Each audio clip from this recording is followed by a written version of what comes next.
The search for scrimmage secrets is about over after a long 48 hours in the wilderness trying to figure out what's going on. The Podcast Daily is kicking off Monday in the week to get ready for Ryan Day's press conference. You know what that means. It's time for questions for the headman. We will get some of those with both Bill Landis and Jeremy Birmingham in with me, Austin Ward, to get things going. So we didn't see the scrimmage, Bill, so that means we've got a ton of questions about what happened. Question number 1, did Ohio State win? Which, a joke that I'm really mad Berm beat me to, by the way, on the board at ohiostate.rivals.com, because I had it teed up, baby. I was ready to go, and Berm got it there first. He doesn't mess around. Yeah. It's such a weird thing to ask. Like, I mean, I get people want like updates on stuff, and I understand, expecting us to have it, but there is a fine line that has to be walked when what you talk to people about, what you're versus allowed to say versus what's really important versus what's not at all important. So, I figured the most important thing was that Ohio State won and there was no reports of anybody being seriously injured, which is the most important thing about any of these preseason scrimmages. What's strange to me as someone who's now been doing this for close to 20 years is that these scrimmages, and maybe not specific to Ohio State, but like other places I've covered, it's like they bring this sports information crew out. They keep stats for it. The media would be allowed to watch. Now, this was 20 years ago. Like the paranoia sort of disappeared. It's like you had detailed play-by-play. I remember going in to watch one in Neyland Stadium for Tennessee one year. It was like, here's the stats from the scrimmage. Like, well, cool. Thank you. This is wonderful. What an experience. Imagine if on Saturday at noon, in our email inbox, it was like Kyle McCord and Devin Brown's stats from the scrimmage. How cool would that have been? That would have been great. I also noticed too that like Iowa held a practice in Kinnick Stadium when there were fans there. I guess Ohio State couldn't do that this past weekend because Morgan Wallen had that place locked down. But hopeful in the future, maybe now that we know that Ohio State is willing to let fans in to the Woody to watch practice, maybe in the future we can get one of these scrimmages on a Saturday in the shoe before the season starts. How much? I'm not going to complain that much. I'm not going to complain that much. Like I think about like our brethren in the media who cover like Michigan, for example, and they get zilch, zip, nada. Yeah. So like I think that there is something to be said about how much Ohio State allows us to do, but I would love for them to just say, hey, you know what? We trust that you're not going to tell people all the plays we're running. You can come in and watch this scrimmage. Like I think that would be important. How much would you pay to watch it? A Saturday scrimmage, I'd pay $30, maybe 40. 30 beans? Yeah. That's what the fans paid to watch the first practice of camp when they weren't even wearing full pads. Yeah, because I also like what's the spring game? Like $5, I think. I think $7 with inflation. Sorry, $7 with inflation. Thank you. The August scrimmage, I think, would be a more entertaining show than the spring game in April. So I'd pay more to watch that. 100%. Berm, how many beans? Do I have to do a snap judgments after or work afterward?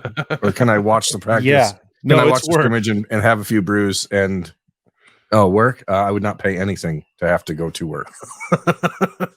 That seems like a negative proposition. I would like to be paid for work, not pay for work.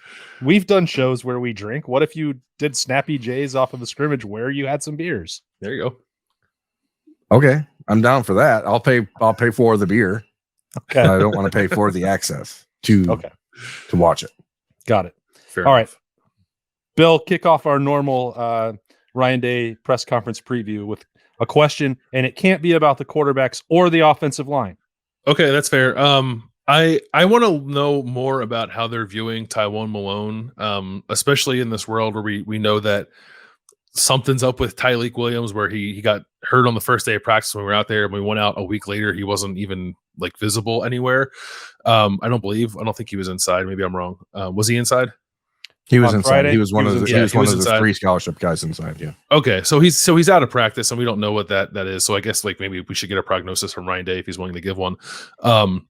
But Taiwan, like every time we go out there, like she just looks like super explosive. I watched him and Kenyatta Jackson go through the same drill, and like everyone else, am very high on Kenyatta Jackson for a lot of reasons, but part of it is just the way that he moves for a man of his size.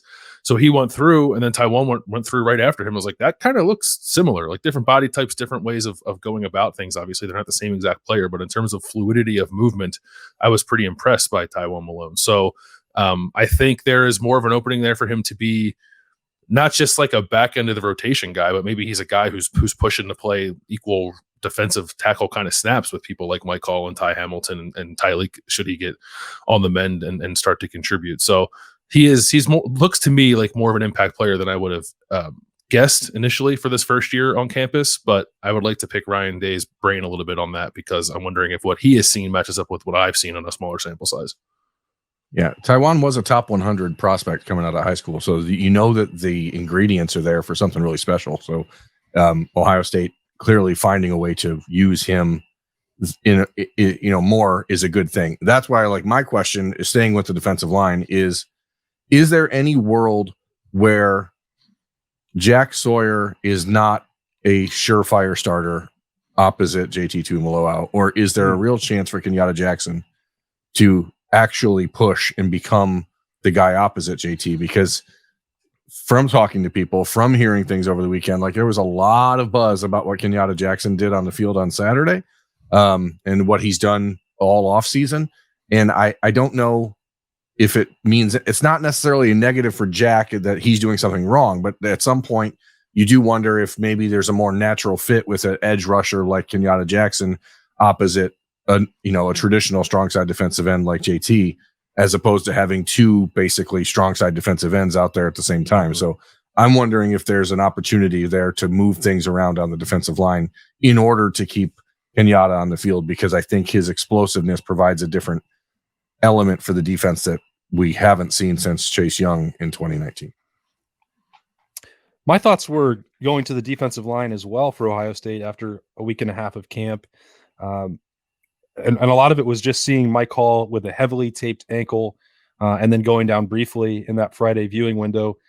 He's gone through practice. He didn't sit out any of those drills really after going down on Friday. We went through the Zapruder style breakdown of the clips that were shared by Ohio State. He looked like he was out there and dressed on Saturday.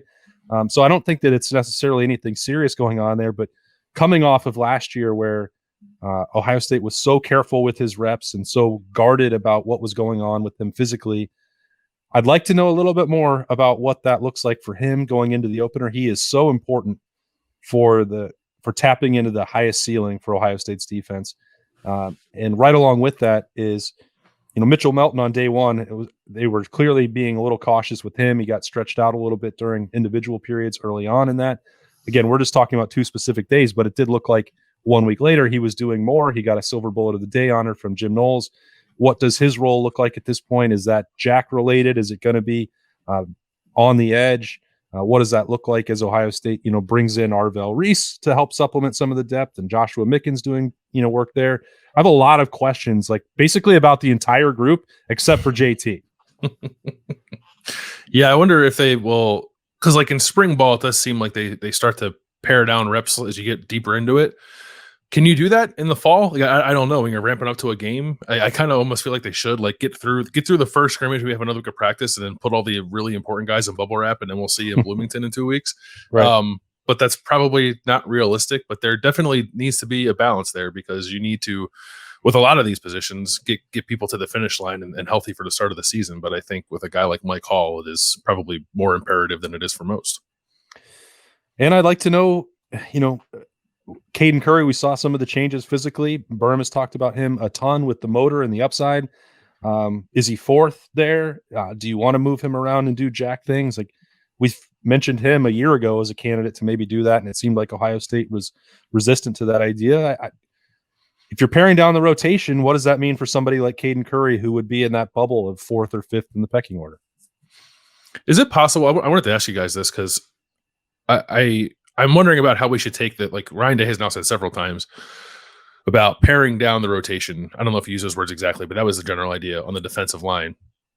Is it possible that they still play as many guys as they played last year, but that the guys that they play this year are just better, and that's okay? Do you actually think that JT Tuimoloau is going to be playing 60 snaps a game, or is the guy who is Kenyatta Jackson, if that's who's rotating in behind, or Caden Curry or Mitchell Melton or CJ Hicks in the jack. Like, is that level of play just elevated enough that they can still rotate as much as they did last year, but have it be more effective?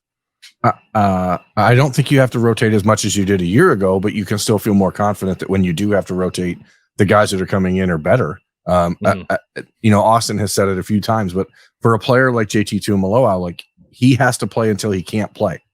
He has to play until he needs a break, not until you want to give him a break. Now, that being the case, you should feel more confident in what you have out of Caden Curry and Kenyatta Jackson and Jack Sawyer. But the problem a year ago was keeping in guys in situations where they clearly were not the best player for that situation, and you were doing it to try to manage egos. And like that's a bad way to handle it. And I think, we could go down the list of guys on the Ohio State roster, maybe specifically at defensive line, where maybe the Buckeyes got better by attrition. And you are forced to play some of these other guys like Ty Hamilton more often, like Taiwan Malone, like Hero Canoe, like Ty. How do you find a way to? You're not replacing Michael Hall with someone who shouldn't be on the Ohio State roster anymore. You know what I mean? Like, so I think that's a different take. Now, defensive end, like, I think it's just going to be situational how much you rotate as opposed to,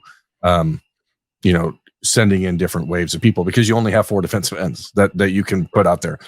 Josh Mickens is not going to play at defensive end this year for Ohio State. Arvell Reese is not going to play in games when it matters. So if you're talking about who you're throwing out there when it matters, there are only 4 defensive ends that you can put out there. So I think you're forced to rotate less. Both of you used a word that I think is really important here, which is situational.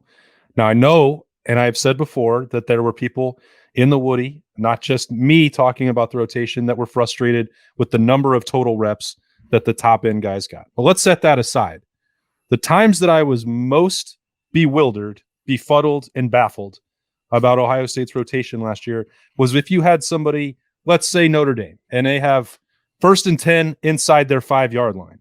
And let's just say maybe you roll out Javonte Jean-Baptiste and let's just stick there. Let's just stay there. Javonte Jean-Baptiste. I don't care who else. Why would you be doing that in high leverage situations? That's the stuff that made no sense to me.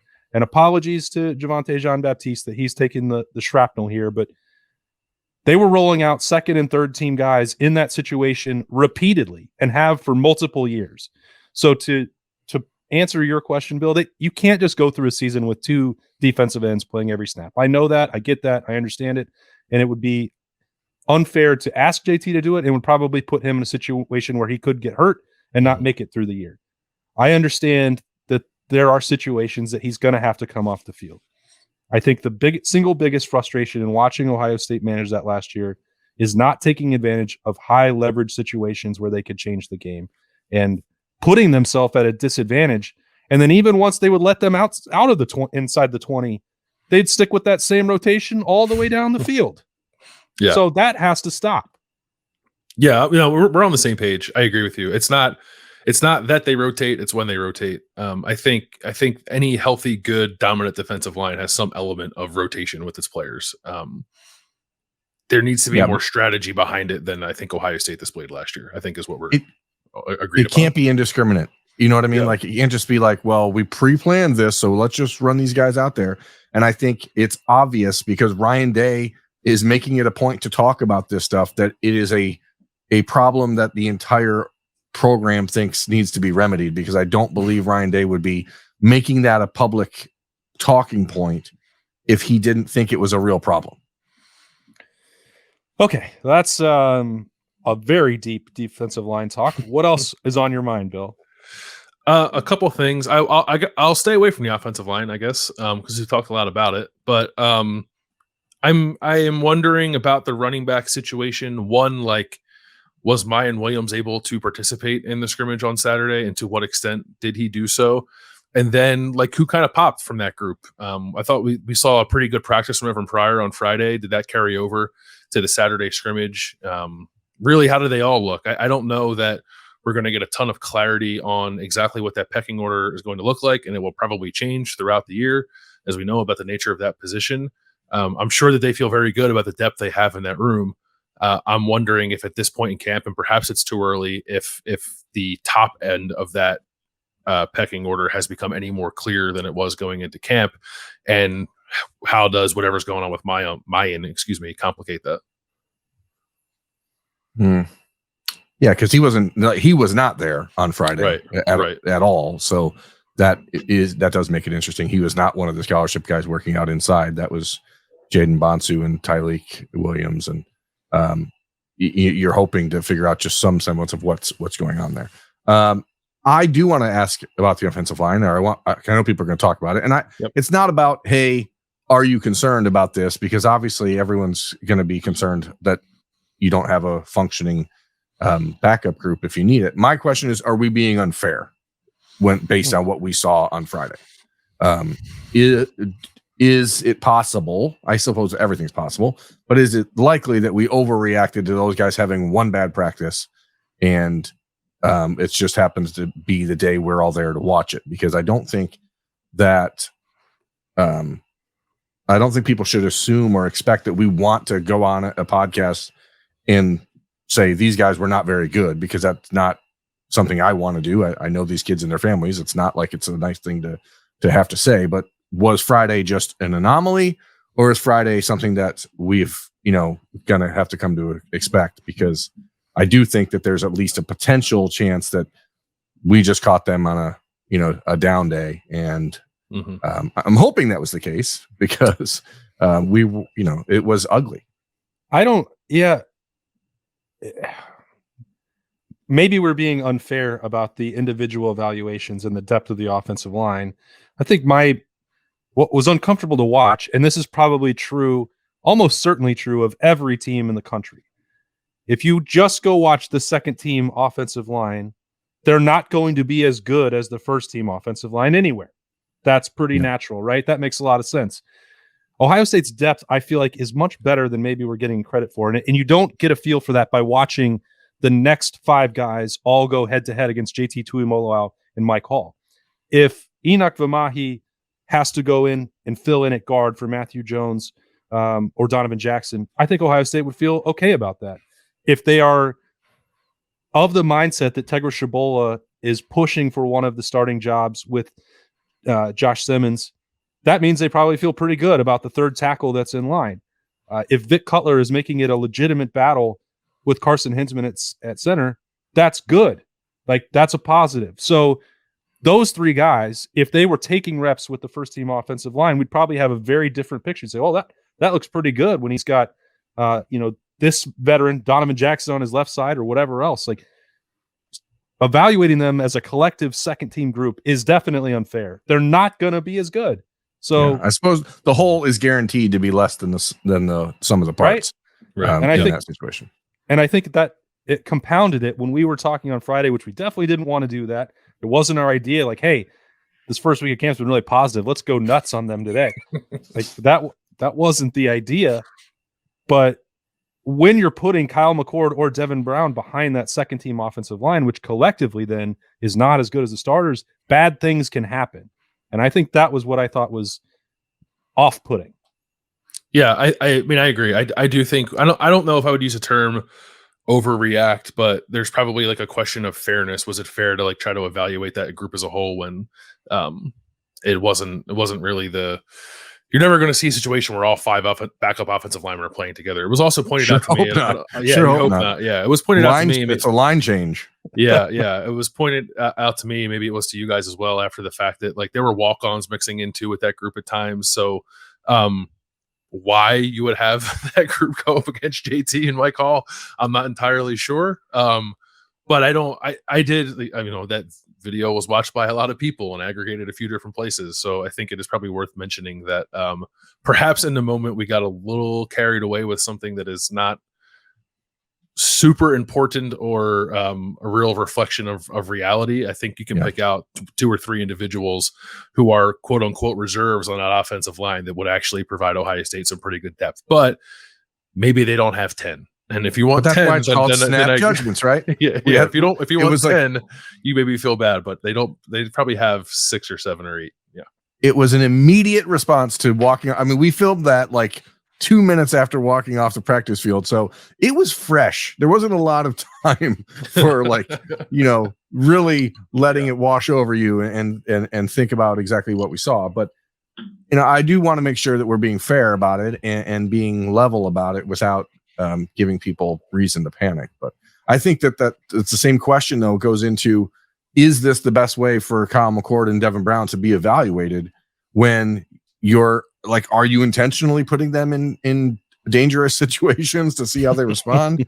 Or like, is there something that can be done to give you a better look, to give you an apples to apples comparison? Because it's, if you are putting one of them behind the backup offensive line and then the other one's behind the starters, the guy behind the starters is going to look better, period. And that's what we saw on Friday. So I guess I'm just wondering if they had a different approach on Saturday. There is a schedule change. So as we've mentioned, these questions are for Ryan Day, and he is speaking today, Monday, to start the week. Originally, he was planned for Wednesday. And I think a lot of people thought that maybe, Ryan Day's ready to make a grand announcement. On Saturday morning, I texted Jerry Emig to ask if maybe he would consider moving Ryan Day to today, Monday, to talk about the scrimmage and give some insight, because the alternative would be whatever position group had to talk on Monday was going to get asked nothing but questions about the scrimmage. And that would be pretty unfair of them to have to weigh in on the quarterbacks if they aren't quarterbacks. Now, I didn't make this happen. Jerry said that he had already talked to Ryan Day and that they were considering that move already because of the exact reason that I brought up. So they were proactive about it. So it does not mean that at 11:30 later today, Monday, that Ryan Day is going to name a starting quarterback. He could, but that's not the reason that the schedule change was made. I thought it was to name a left tackle and a right tackle. Mm-hmm. So it's definitely an option. Names. Oh, well, do they? Because one guy apparently is named Jimmy when his name is Josh. No, that is a concern for me personally. I don't understand. Like, I thought it was a joke at first. We were supposed to call him Jimmy, but now like people are really calling him Jimmy, and so I'm a little bit concerned that this is like real, and we have to stop calling him Josh. It's hard enough to not call him Joshua. Now I can't even call him Josh. You have been getting his name wrong right from the start, from the first time we met him. It's like, where did you pull Joshua from? It doesn't say that anywhere. I just think it's proper. Well, now we're gonna have to call him James Simmons. I only call people by their full legal name, right, William? That's right. Nope, my legal name is Jeremy. Jeremetrius, yeah. My legal name is Jeremy. All right. Well, there will be not Jeremiah, because that would make me an Ohio State wide receiver target. And Ohio State is cornering the market on duplicate names. I think is that part of the recruiting blueprint, Berm? Like, you've got that same first name of the other guy. We want multiples. Makes it easier, I guess, to remember. Got doubles of the Barracuda. Oh, that deal just went through. I got triples of the Barracuda. Maybe this is a response to like remembering when Urban Meyer was the head coach, and you just like, there's a pretty good chance he's not going to remember this guy's first name. So let's just narrow it down and find less names. Yeah. All right. So Ryan Day will be on the microphone later on today as the week gets rolling here on the podcast. We will have a stream set up for that, right, Berm? Yes. And then we will have some Snappy Jays after that, right, Bill? Correct. And a lot more content coming all week. Then we go to Roosters. Then we'll be at Roosters. And don't miss that. It's a lot of content coming as we unpack what we learn about the Ohio State scrimmage and get ready about the midway point here until the opener, middle of August now, and the countdown is on. So stay tuned for all of that right here on the podcast. However you find it, we appreciate you joining us and spending part of your day with us. For Bill and Berm, I am Austin. We will talk to you later.